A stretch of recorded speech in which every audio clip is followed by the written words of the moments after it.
Hello, I'm Julie Lando, your host. I believe that you are surrounded by superwomen who can inspire you to ignite your ambition, remove your self-beliefs, and make a positive impact on your life. This series is your journey to find the female role models who will inspire you to take action to change your own situation for the better. I believe that you have 100% the capabilities to become the leader you aspire to be and drive a fulfilled life. Leading is not a position, it's a choice.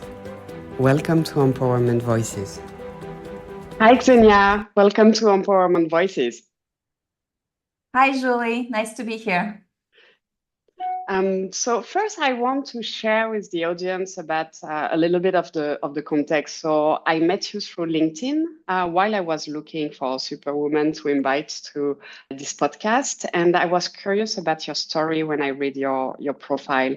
So one of the first learning actually of this podcast is like work on your personal branding on LinkedIn. It works, and you can raise interest because that's how I found the wonderful Xena that is going to share more about a story and really interesting and inspiring experience.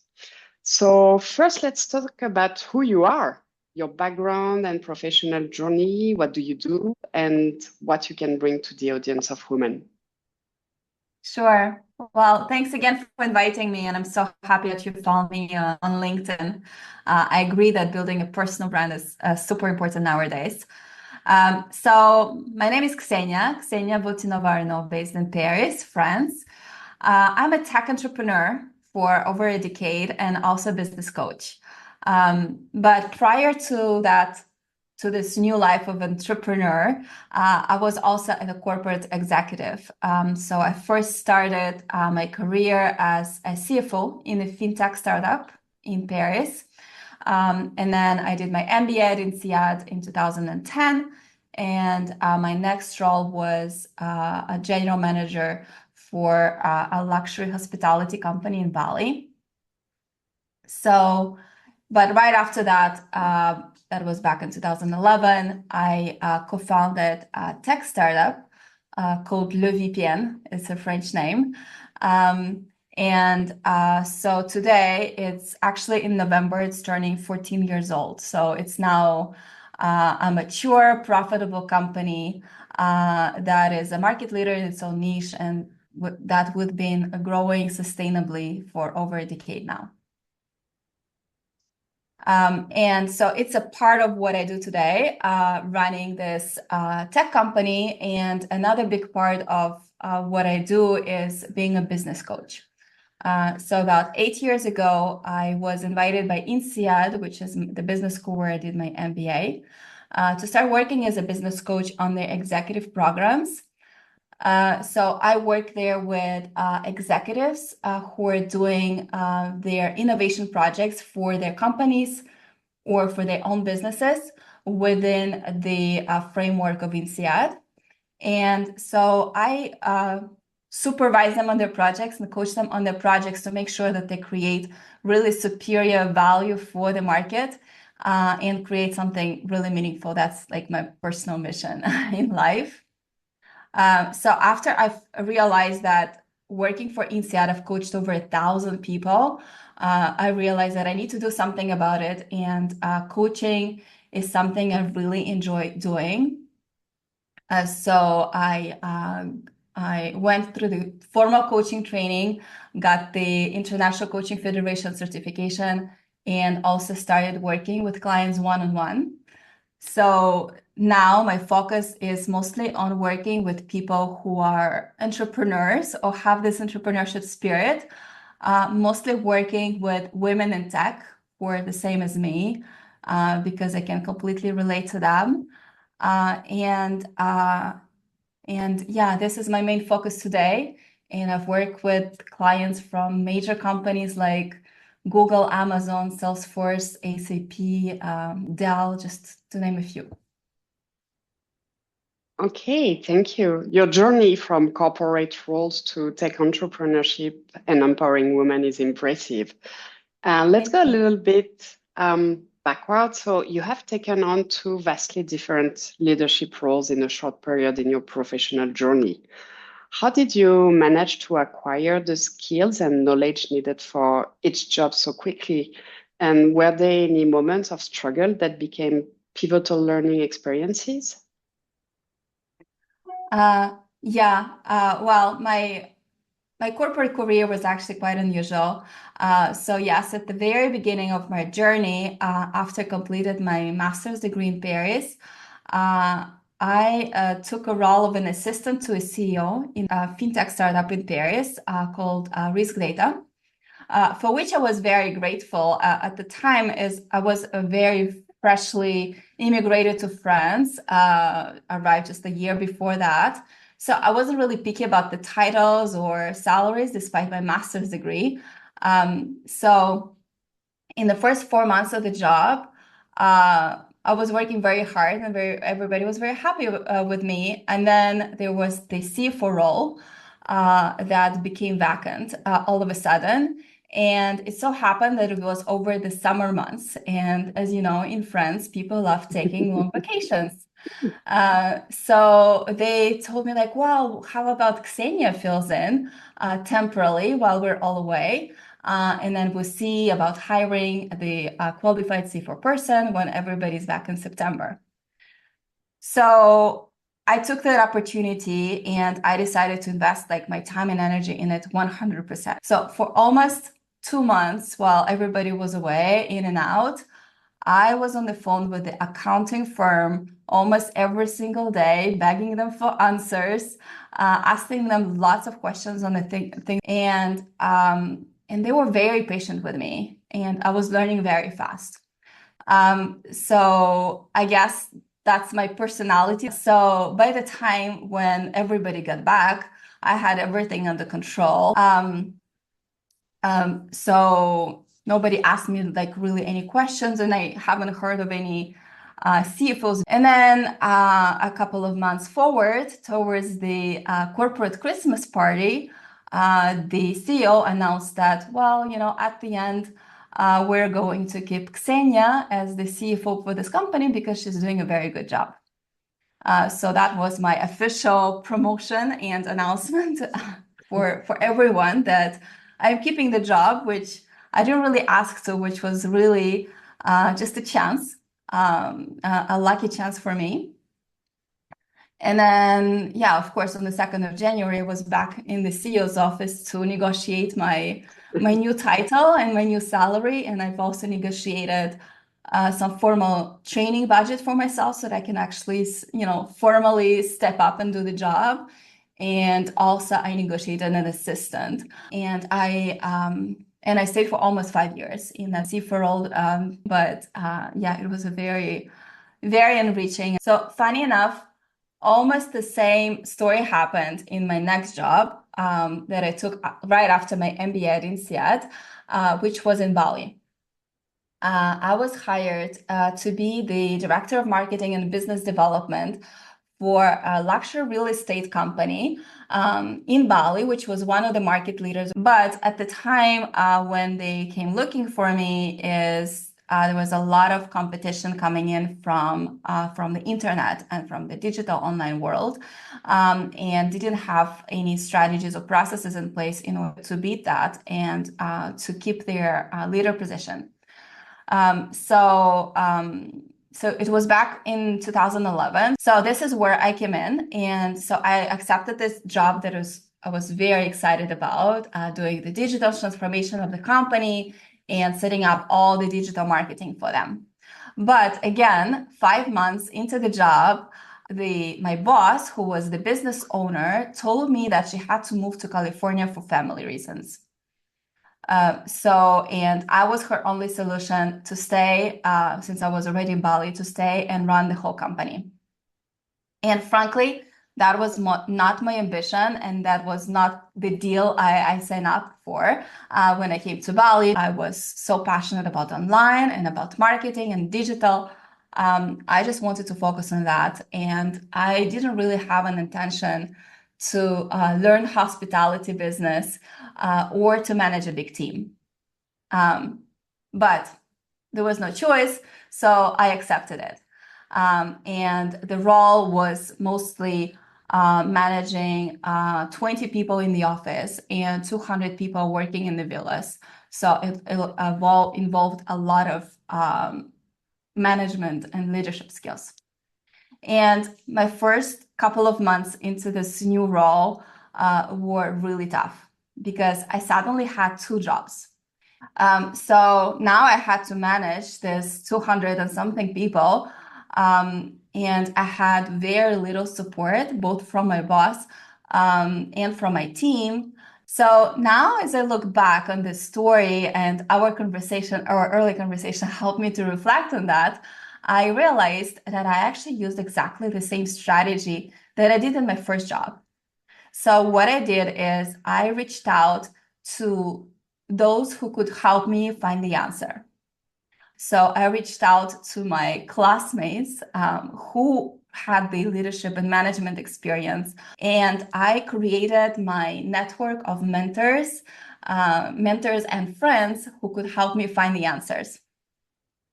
I also reached out for help and for advice from fellow expats who are living in Bali and working with similar teams and similar circumstances in order for me to understand what is it that I was doing wrong and what is it that I could be doing better.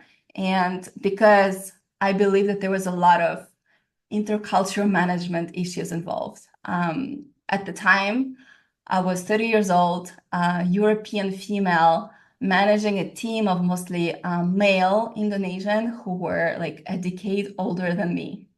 So it was there was a lot of tension. So I knew that that was not sustainable and that I had to turn the things around and to get better at the job. So I was trying and testing the different things that my network and my mentors were suggested. And at some point, I found the approach that worked. And that approach was being human and having this human connection. So I had to change my behavior to become a better leader for this team. I could completely shift my leadership style, my management style, and learn from this mistake.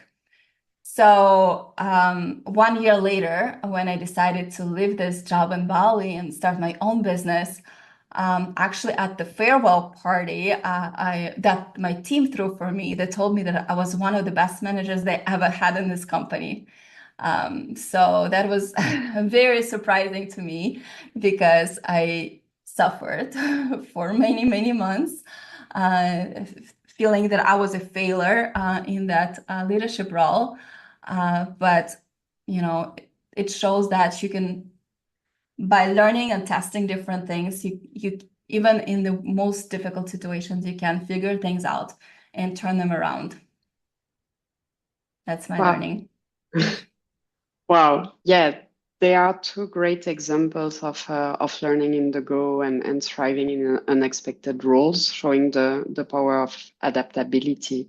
What is really standing out is how you continuously set up yourself for success, first by acknowledging your area of improvements, and then by building the support network, asking for help. And that's one of the great strengths of leaders is to acknowledge that people can help them and ask for help, and the agility throughout the process to continuously test and learn from what was working well and not. And you mentioned apparently something that was the highest point is to build a human connection and leveraging your EQ in order to build the relationship and trust so you can lead people. Thank you for sharing. We also discussed earlier how you never say no to opportunities. Can you share the tough process behind saying yes to those leadership roles, even when you felt unprepared?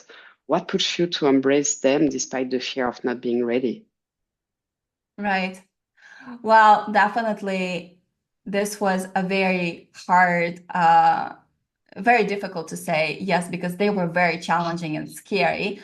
But in the first decade of my career, I had this profound belief that I had no privilege to say no to opportunities, no matter how scary they looked, because this was the only way for me to grow, and the only way to prove to myself and to the world what I was capable of.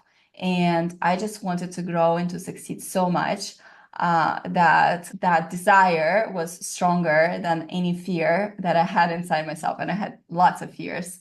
So that was my rule, to always say yes to the new roles or business opportunities that I felt could make me grow, and then figure out how later. So don't focus on the how right away. There's always a way. And if you don't know the answer, ask people who know. Because that's how we grow, through challenges. And we're never really prepared for them, but we can figure things out along the way. So, and I'm pretty sure that I applied exactly the same principle when I started my first business, my SaaS company, LeVPN. Was I really prepared to go full-time into entrepreneurship? Absolutely not. And I don't think you can ever be prepared or ever have any clarity or idea what exactly you're doing. But I did it anyways because it was important to me, and I just figure out how to be a business owner and entrepreneur along the way in the process. It's clear that saying yes to growth has been a guiding principle in your career, even when the path wasn't clear. However, with that openness to new challenges, it's common for self-doubt to creep in. Mm-hmm. Many women feel they are not qualified for the roles they aspire to. So for you, how did you manage moments of self-doubt, especially when stepping into this challenging position? Did you have any rituals, mentors, or strategy that helped you build confidence? Right. Well, I did. And actually, when I was living in Bali, I was working with a coach who taught me this technique of how to silence that voice of fear and that imposter syndrome that we all have inside ourselves. And it's very real. And so I learned this technique, which I found very powerful, and that I now share with my clients I work with. And I work with a lot of executive women, and I can assure you, every single one of them has some kind of a fear or lack of confidence that need to be worked on. So the tool was the following: you visualize your imposter syndrome as a person, and you give it a name. So you just basically close your eyes and try to imagine this person, which is like a part of you, which is maybe some kind of version of you. So I visualized mine, and I called her Barbara. And the ritual was, each time the Barbara shows up, like there's this voice that's telling me, oh, you're not good enough, or you probably cannot do this. This is too much. I was like, oh, this is Barbara talking. And so I would like visualize Barbara, and I will talk to her in my mind and say, okay, Barbara, time to go for you. Sit in the corner and be silent. I'm taking control now. So it's a very funny tool. It's very strange. It's more like Bali vibe kind of tool, but it really works. Like, you name your imposter syndrome, and you just tell them to go sit in the corner and silence themselves. Okay. We apologize for all the Barbara that are listening to this podcast. Don't take it personally. Well, it's actually not even Barbara. It's the version of the name of Barbara in Russian is Varvara. So it sounds even worse. So I apologize to all of the Varvaras out there. Okay. Nothing personal. But it's fascinating how you turn imposter syndrome into something you could manage and control, and building confidence while navigating self-doubt is no easy feat. That brings us to your boldest move, transitioning from corporate roles to entrepreneurship. What was your biggest challenge during that transition, and how did you overcome it to establish yourself as a successful business owner and coach? Yeah. Well, I'm a big fan of Tony Robbins, so let me quote something that he said, if that's okay with you and your audience. So he says that the biggest leaps in life happen either out of pain or pleasure, that all human beings are driven by these two things, pain or pleasure. So for me, I know that my biggest leaps in life happen out of pain. And so my leap from that six-figure corporate job, and frankly, a dream job in Bali, all my MBA classmates were just so jealous of me while they were going into banking or consulting in London. I was living this dream life in Bali, managing luxury villas and inviting my girlfriends for the weekend to test out villas and their five-star service. So it was a dream job. But there was a pain of me knowing that I want to be my own boss and that I am spending a lot of my time and energy and working very hard to build somebody else's business and somebody else's wealth, while I could be doing exactly the same thing, but for myself. So I was missing that ownership piece of what I was doing and having really something of my own. So one morning in Bali, I woke up and I just knew that I was done working for others. And I could build exactly the same thing in a different way for myself. And this is what I should be doing. And there's no way back.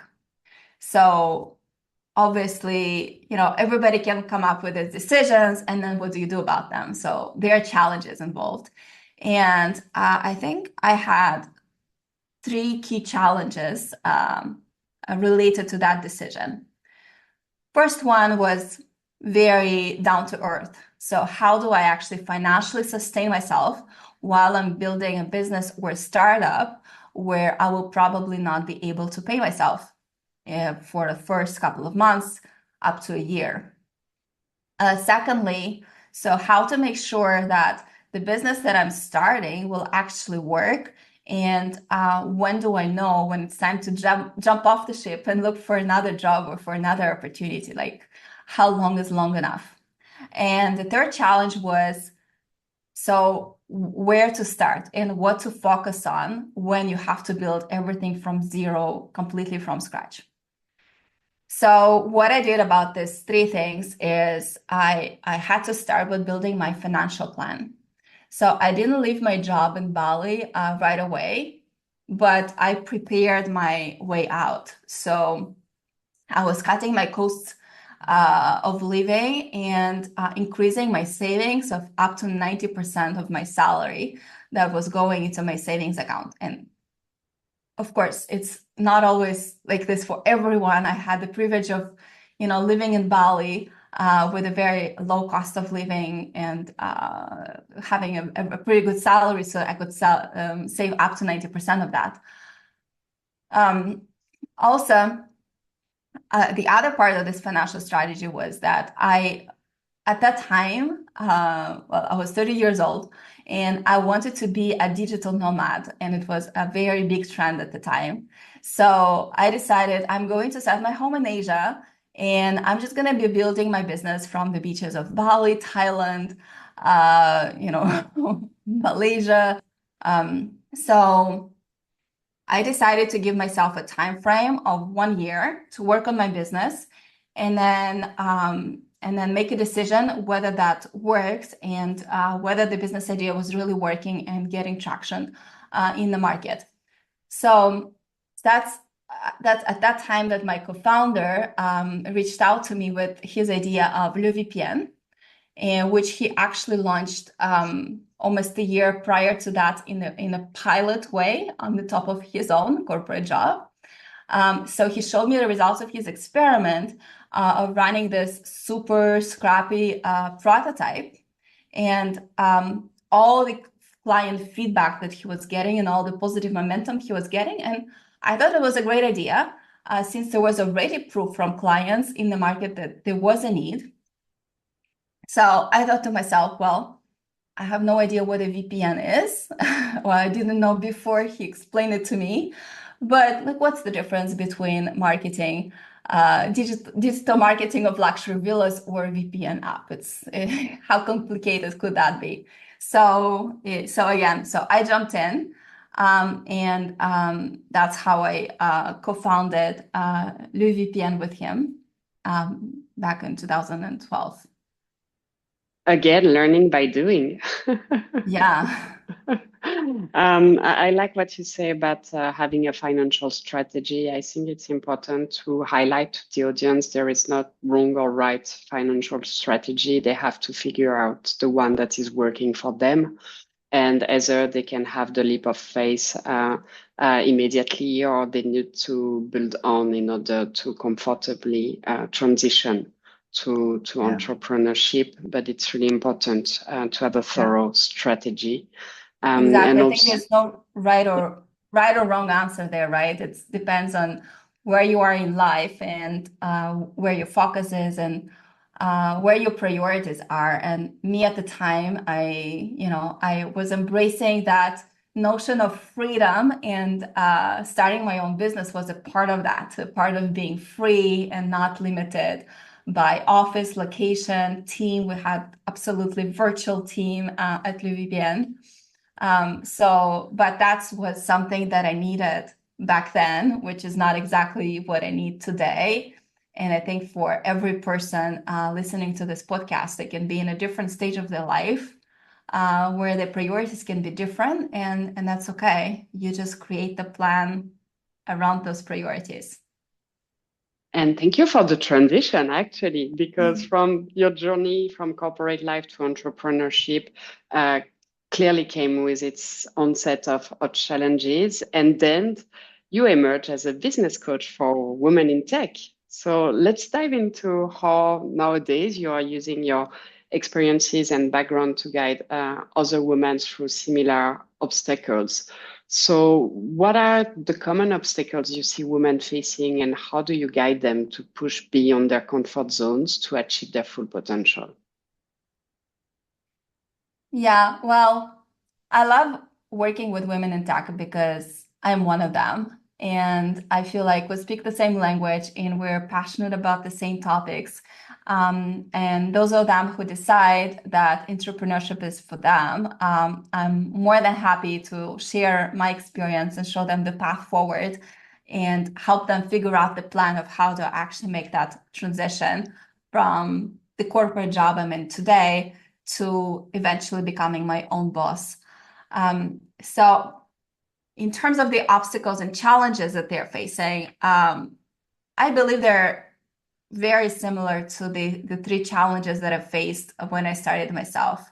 And that's also what I see repeatedly when I work with executive women launching their businesses or planning on starting one. So it all sums up to the fear of financial instability or having a plan to figure out your finances. And a lot of my clients choose to start working on their business while they're still in their corporate jobs. And they just dedicate their evenings and weekends to building a strong enough foundation and validating their business idea to the point where they feel confident they can, either leave their corporate job, or some of them who have the opportunities to scale it down to like 80%, do that. And I think if today I were to start all over again, and if I were in a corporate job and I were to launch my own business, that's what I would do. I would find free time, which is never free, but you find the time to work on your business on top of your corporate job before you can have this confidence that there's a good product market fit, and then you can go full in.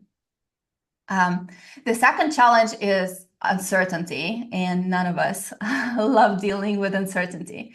And that's the uncertainty of whether this business idea that you have can actually be successful. The truth is that not every idea will be successful, especially in its initial form and shape as you imagine it when it first comes to you.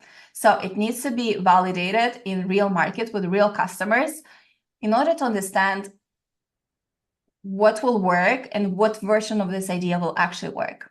So that's why when I work with women entrepreneurs, this is what we start with, is talking to their potential customers, just trying to understand whether we really nail down the problem and the challenges the customers are having, and if we can propose an adapted solution for that problem or challenge.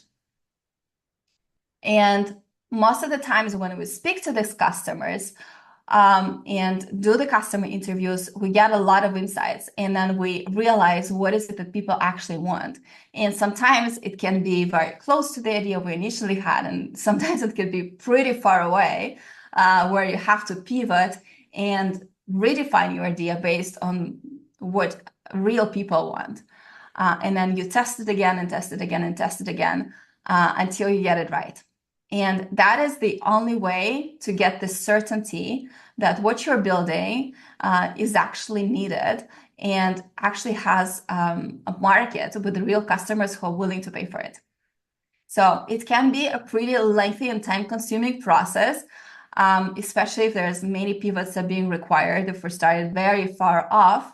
But it's still the safest and the surest way to gain that certainty and to gain that market validation that you are investing your time and money in the business that has actually a potential for success.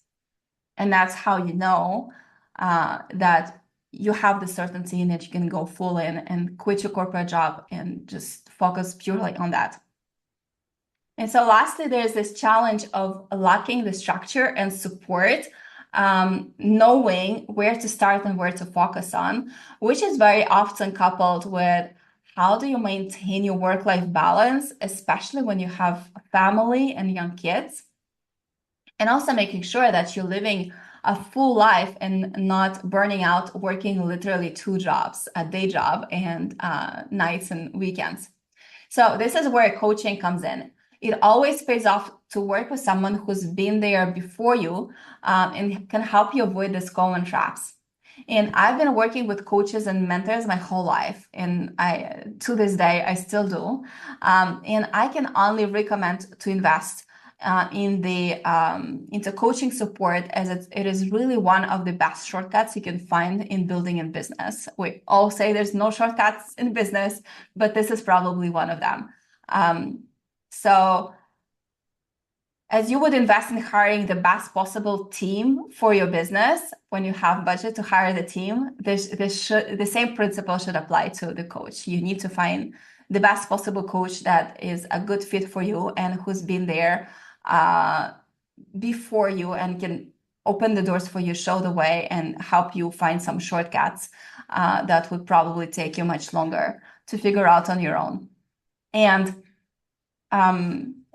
finally, I also believe that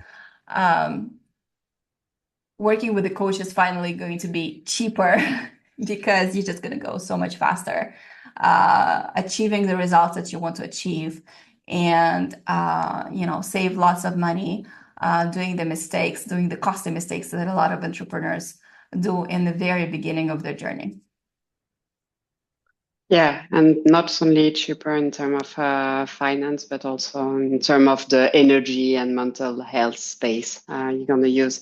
It's interesting because the previous podcast, we were talking about transitioning careers and the advice that are quite common around shifting career or launching your own business is really being able, to ask for help. And I know you comment on LinkedIn the metaphor about you cannot play tennis by reading, a book, and it's exactly the same.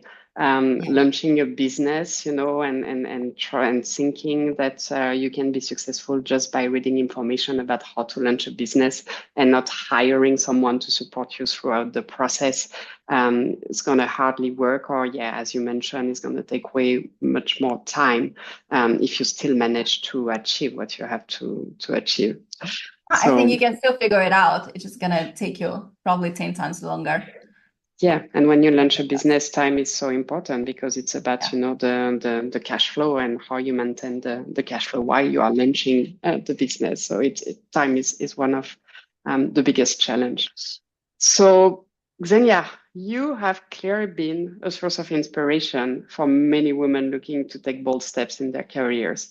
Now, for a lighter twist, what if you were suddenly offered a job you had no experience in? How would you tackle it? Wow. That's a very hypothetical question for me because I cannot imagine myself taking a job at this stage of my life after being an entrepreneur and my own boss for over a decade. Um, but at the same time, this question resonates with me as I feel that's what I've been doing for the whole past year when I decided to start building my personal brand on LinkedIn and start sharing my thoughts and my insights there. Because we could say I was trying a hat on that influencer role, for which I have no skills or experience. In fact, I have a lot of resistance, and I have that Barbara showing up a lot because I don't like to be on camera. I don't like to share pictures of me or especially videos. So it's a big stretch. So we can say that it's a job with no skills experience. But I knew it was important for my business and for my mission of reaching and empowering more women to start their businesses and also for my own professional growth. So I decided, fear or not, I'm going all in. So I first started with myself. We can call it self-coaching, thinking of all the different reasons why it was important for me to do it. So I like to start looking at the why when I work with my clients. So why are we doing things? Like, what's the purpose behind it? And it really helps to be able to get back to the reasons why when the journey gets tough. And when you're starting something new, it's always very challenging and it does get tough. And then after I nailed my why for being on LinkedIn and for sharing my message, then I went to analyze all the resources that are already available to me and that I could leverage for this new project or this new job. So, and then I identified also the gaps of where I needed to build these resources in terms of my different skills and experience, and then created an action plan to make it happen. So for me, it mostly consisted of going through training, working with coaches, with mentors, and this year I worked with 7 coaches who helped me build my skills and fill my gaps in the different areas which I needed to upgrade the most in order to build that personal brand to get me to where I am now. And then lastly, I created an action plan that I could commit to, small steps. And that action plan over the past year, I've probably iterated it like a million times in the process. And I think this is my process for tackling anything new in my business or in life.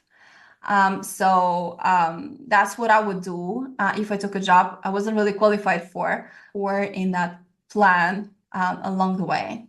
And remember, it's a marathon, it's not a sprint. Thank you for sharing.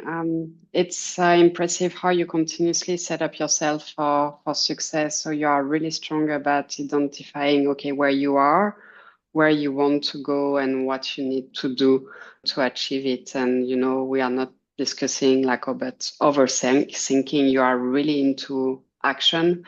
I don't know if it's related to the fact that it's the tech environment, that where we are used to try, test, learn, adjust.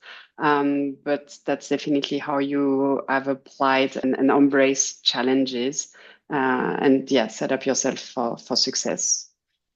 Thank you. Well, I think working in tech is definitely part of that. Plus, working as a business coach, and I'm a big fan of design thinking and all the agility methods, and that's what I repeat to all my clients all day long. That identify the gaps, find who can solve the problem for you, test, iterate, pivot, just, do whatever is necessary just to keep going. Thank you. And thank you for your incredible insight. Your journey highlights the importance of saying yes to growth, even when the path isn't clear. And the key takeaway on my side is really adaptability and a willingness to embrace challenges are crucial for success. So thank you. Well, you're very welcome. Thank you to you, and I hope it will inspire some women to take bold moves in their life and their careers. Definitely. And to our audience, thank you for tuning in. And if you found this insight valuable, don't miss out on more inspiring stories and actionable advice. Just subscribe to the podcast on Spotify or Apple Podcast and stay updated with our last episodes, empowering you to take bold steps in your career and beyond.